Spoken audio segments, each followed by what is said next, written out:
क्या बात है शैलजा, क्यों परेशान हो? तुम तो कभी रात में जागती नहीं। फिर? कुछ नहीं, बस नींद नहीं आ रही थी, शैलजा जी ने कहा। कैसे आएगी? तुम कभी मेरे बगैर सोई हो? आंखों में एक चमक दिखी शिवांश के। सुबह 6 बजे ही शैलजा जी की नींद खुल गई। बगल में सोते पति शिवांश की ओर देखा, जो अभी सो रहे थे। रात की झल्लाहट के निशान, या यूं कहीं कि चेहरे पर शिकन, नींद में भी दिख रही थी। एक ठंडी आह भरकर शैलजा जी कमरे से निकलकर बाहर आ गईं। दैनिक कार्यों से निवृत्त होकर एक कप चाय लेकर ड्राइंग रूम की खिड़की के पास बैठ गईं और शांत मन से चाय की चुस्कियां ले रही थीं। साथ ही खिड़की से बाहर बगीचे की ओर देख रही थी, जिससे उनका मन कुछ शांत हो रहा था। कहते हैं ना कि रात हम जिस विचार के साथ सोते हैं, सुबह भी उसी विचार के साथ उठते हैं। रात की बातों में मन उलझ गया शैलजा जी का। सोचने लगी, बात भी क्या थी, कुछ भी तो नहीं। कल रात शिवांश के मित्र की पत्नी सीमा के बारे में बातें हो रही थी। उनकी 10 अच्छी बातों में एक दो बुरी बातें भी शामिल थीं।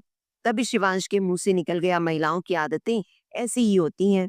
एक स्त्री होने की वजह से शैलजा जी को यह बात बुरी लग गई। उन्होंने थोड़े कड़े आवाज में कहा, हर नारी एक जैसी तो होती नहीं। फिर बात स्त्री या मर्द की नहीं, बात इंसान की होनी चाहिए। फिर दोनों के बीच बहस शुरू हुई, जो जाकर झगड़े पर खत्म हुई और दोनों करवट बदलकर सो गए। अब ऐसा अक्सर होता है, दोनों के बीच बात किसी भी तीसरे को लेकर शुरू होती है और खत्म झगड़े पर होती। पर शुरू से ऐसा नहीं था। शैलजा जी पुरानी बातों में खो गईं। शुरू शुरू में दोनों के बीच कितना प्यार था। शिवांश शैलजा जी की खूबसूरती के दीवाने थे और सुंदर सुशील शैलजा जी शिवांश से बहुत प्यार करती थी। जब दोनों का ब्याह हुआ तब सारे रिश्तेदार कहते, कैसी शिव पार्वती सी दोनों की जोड़ी है। इन दोनों के नाम का अर्थ भी तो शिव पार्वती ही है। दोनों के बीच का प्रेम भी शाश्वत है। सुनकर दोनों मुस्कुराते और अपनी निगाहों से एक दूसरे को निहाल करते। जीवन चक्र चलता रहा। दो प्यारे बच्चे हुए। दोनों ने पूरे तन मन से अपने कर्तव्यों का निर्वहन किया। शिवांश जीवन में संघर्ष रूपी हलाहल को पीते रहे और शैलजा अपने प्यार की गंगा बहाकर उन्हें शीतल करती रही। दोनों बच्चे अपने माता पिता के प्यार को देखते हुए बड़े हुए। बच्चे भी बहुत प्यारे थे। ऐसा नहीं था कि दोनों के बीच पति पत्नी वाली तकरार नहीं हुई। तकरार आती और थोड़ी देर बाद ही इनके प्रेम के आगे हार जाती। छोटे बड़े मन मुटाव भी हो ही जाते थे और पर तुरंत खत्म भी हो जाते थे। पहली बार दोनों के बीच मतभेद तब हुआ जब बेटी पूजा अपने पसंद के लड़के के साथ विजातीय विवाह करना चाहती थी। नहीं, मैं विजातीय विवाह नहीं स्वीकार कर सकता, जोर से चीखे शिवांश। पर इसमें हर्ज ही क्या है? हमारी बेटी पढ़ी लिखी है, नौकरी कर रही है, समझदार है। उसे अपना जीवन साथी चुनने का पूरा हक है। शांति से शैलजा जी ने समझाने की कोशिश की। और हम उसके दुश्मन हैं जो उसके लिए अच्छा लड़का नहीं खोज सकते। शादी मेरी मर्जी से होगी। पहली बार शिवांश ने तेवर कड़े किए थे। हमारी बेटी की खुशी जिसमें हो, हमें वह वही करना चाहिए ना। शैलजा जी समझा रही थी। शैलजा जी की समझदारी और बेटी की जिद के आगे हार गए शिवांश। बेटी पूजा की शादी उसके पसंद के लड़के से हो गई। वह खुशी खुशी ससुराल चली गई। बेटा जय भी हॉस्टल चला गया। घर में सिर्फ दोनों पति पत्नी ही बचे। पर उसके बाद एक बहुत बड़ा परिवर्तन आया, या यूं कहें कि समय परिवर्तित होता ही है। शिवांश जी के अहम को चोट लगी, जिसका दर्द दोनों के रिश्तों में फैल गया। जब एक बार असहमतियों के बीच पनप जाते हैं तो वह बहुत तेजी से फैलते हैं। अब हर छोटी बात पर असहमतियां होने लगी। सुनिए, जरा एसी कम कर दीजिए ना, मुझे ठंड लग रही है, प्यार से ही कहा था शैलजा ने। अरे तो मुझे गर्मी लग रही है ना, ऐसा करो तुम थोड़ा मोटा कंबल ले लो, सख्ती से कहा शिवांश ने। आज तुमने फिर बैंगन बना दिया। मैं ठीक से खाना नहीं खा पाया। जानती हो मुझे पसंद नहीं। पर मुझे तो पसंद है ना। मैं अपने पसंद का खाना नहीं बना सकती। पूरी जिंदगी तो बस आप ही की इच्छाओं का मान रखा है। खुद को तो भूल ही गई हूँ। मैंने कब कहा ऐसा करो? जो भी की होगी अपनी मर्जी से की होगी। सब जानते हैं मैं भी सिर्फ तुम्हारा मुंह देखकर जिया हूँ। मेरे लिए नहीं, अपने परिवार के लिए। वो तो मैं ही थी जो सब सहकर आपके परिवार को संभाला। मैंने भी तुम्हारे माँ बाप का बहुत किया है। दामाद होकर भी बेटे की तरह रहा हूँ।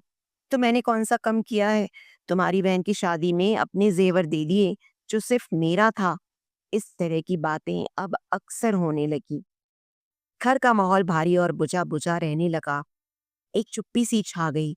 दोनों या तो एक दूसरे से बात नहीं करते, और अगर करते तो बात जाकर झगड़े पर खत्म होती। शुरू शुरू में तो एक दूसरे को सॉरी बोलकर बात खत्म कर देते, पर जब ये हमेशा का हो गया तो वह भी बंद हो गया। दोनों के बीच प्यार की कोई बात ही नहीं होती। जब भी कोई बात होती तो वह जाकर झगड़े पर ही खत्म होती। ऐसा नहीं था कि दोनों को दुख नहीं होता या अपनी गलतियों पर ध्यान नहीं जाता, पर दोनों एक दूसरे के सामने स्वीकार नहीं करते थे। बच्चे भी बीच में आकर सुलह कराने की कोशिश करते, पर वो कामयाब नहीं होते। दोनों के बीच प्यार कहीं खो गया। पर एक बात अब भी थी कि दोनों को एक दूसरे की फिक्र रहती। एक सुबह शिवांश देर तक सोते रहे। शैलजा जी परेशान हो गईं। आपकी तबीयत ठीक है ना? इतनी देर तक सो रहे थे? अरे बस थोड़ा सिर भारी लग रहा है। लगता है वायरल फीवर हो गया है। शैलजा जी भागती हुई किचन में गईं और काढ़ा बनाकर लाईं। अपने कर्तव्यों से दोनों एक दूसरे का ख्याल रखते थे, पर जाने वो कौन सी फांस चुभ गई थी जो दोनों को सहज नहीं होने दे रही थी। शैलजा जी जब अपनी बेटी को खुश देखती तो अपने फैसले पर गर्व करती और शिवांश उन्हें पूरी तरह गलत लगते। शिवांश भी बेटी को खुश देखते तो खुद भी खुश होते और अपने पिता होने पर गर्व करते और अपने समझौते को सही मानते। पर पति पत्नी के बीच आई दरार जाने क्यों चौड़ी होती जा रही थी। एक दूसरे का ख्याल भी अब दूर से रखा जाने लगा। बच्चों को माध्यम बना लिया जाता, पर मीठे बोल, अपनापन, नजदीकियां सब खो चुकी थी। दोनों के बीच अपनी कोई बात होती ही नहीं, और किसी और की बात होती तो झगड़े पर खत्म होती। शैलजा जी इन्हीं विचारों में खोई थी कि मेड आ गई और दिनचर्या शुरू हो गई। शिवांश भी उठ गए थे। मेड ने उन्हें चाय बनाकर दे दिया था। वो चुपचाप अपने कामों में लग गए। न उन्होंने शैलजा जी से कुछ कहा और न शैलजा जी ने कुछ बोला। सन्नाटा व्याप्त था। दोपहर को बेटी पूजा का फोन देखकर मुस्कुराई शैलजा जी। मम्मी, आज पापा से फिर झगड़ा हुआ क्या? नहीं तो, झूठ बोलने की असफल कोशिश की शैलजा जी ने। क्यों झूठ बोल रही हैं मम्मी? आपकी आवाज बता रही है। जिस तरह एक माँ अपनी बेटी की आवाज सुनकर समझ जाती है कि उसकी बेटी कैसी है, उसी तरह एक बेटी भी समझ जाती है कि उसकी माँ कैसी है। आपको मुझसे कुछ भी छिपाने की जरूरत नहीं है। मुझे पता है कि क्या हुआ होगा। आपके और पापा के बीच कोई प्रॉब्लम तो है नहीं जिसे सॉल्व किया जाए। बस किसी बात पर आप सहमत नहीं हुई होंगी और आप दोनों के बीच झगड़े हो गए होंगे। हाँ, ऐसा ही कुछ हुआ है। मुस्कुरा उठी शैलजा जी। बोली, क्या करूं, मुझसे गलत बात बर्दाश्त ही नहीं होती और मैं उलझ पड़ती हूँ तेरे पापा से। कितनी भी कोशिश करूं बात बिगड़ ही जाती है। समझ ही नहीं आ रहा कि क्या करूं जिससे शांति रहे और सुकून से जी सके। यही तो आपको तलाश करना है मम्मी। जो पापा आपकी हर बात मान जाते थे, वो आज आपसे क्यों असहमत होने लगे? आपको पता है, मैं अपने पति से आपके और पापा के रिश्ते को आइडल बताती हूँ। मैंने आप दोनों को प्यार से एक साथ जीवन जीते देखा है। आप दोनों के प्यार को देखकर ही तो मुझे प्यार पर भरोसा हुआ है। आपकी समझदारी मेरे जीवन का आधार रहा है। अपने माता पिता के बीच प्रेम देखना हर बच्चे का सौभाग्य होता है। जीवन पर भरोसा होता है। अब जब आप दोनों को एक दूसरे की ज्यादा जरूरत है, तो आप एक दूसरे से दूर हो रहे हैं। क्यों? ये सही नहीं है मम्मी। मुझे आप पर पूरा भरोसा है। अब जरूर तलाश लेंगी अपने खोए हुए उन पलों को। आप उन्हें खोजिए मम्मी। तुम्हें क्या लगता है कि मैंने कोशिश नहीं की होगी? पर जाने तुम्हारे पापा को क्या हो गया है, कुछ समझते ही नहीं। मैं तो थक गई हूँ। खोजते हुए खींचते हुए जवाब दिया शैलजा जी ने। मेरी मम्मी कभी हार नहीं सकती। प्लीज मम्मी, खुद के लिए, अपने बच्चों के लिए आपको सब ठीक करना ही होगा। आप तो मेरी प्रेरणा है। मैं हमेशा अपने पति से आपके और पापा के रिश्ते का उदाहरण देती हूँ। मैंने आपकी हेल्दी रिलेशनशिप को देखा है। मैं जानती हूँ आप सब ठीक कर लेंगी। एक बार कोशिश तो कीजिए। अच्छा चलो, मैं फोन रखती हूँ, कहकर शैलजा जी ने फोन रख दिया। बहुत ही शांत और गंभीर होकर अपनी बेटी की बातों को सोचने लगी। ये तो सच है कि हम जिस भी दिशा में अपने कदम बढ़ाते हैं, फिर उधर ही बढ़ते चले जाते हैं। जब एक बार असहमतियों की तरफ बढ़े, तो फिर बढ़ते ही चले गए। हम दोनों खुद को एक दूसरे से बेहतर साबित करने की कोशिश में लग गए, जिससे हमारा टकराव शुरू हो गया। प्रेम तो एक दूसरे के प्रति समर्पण से आता है, जो हमने खो दिया और अपने अपने अहम को संभालने में लग गए। अब शैलजा जी को अपनी कमियां समझ आने लगी थी। अगर शिवांश के अहम को ठेस लगी थी तो उन पर प्यार का मरहम लगाना था, पर वह अपनी तर्क शक्ति से खुद को श्रेष्ठ साबित करने लग गईं। पुरुष का अहम तो प्रबल होता ही है, स्त्री को सहन शक्ति रखनी होती है।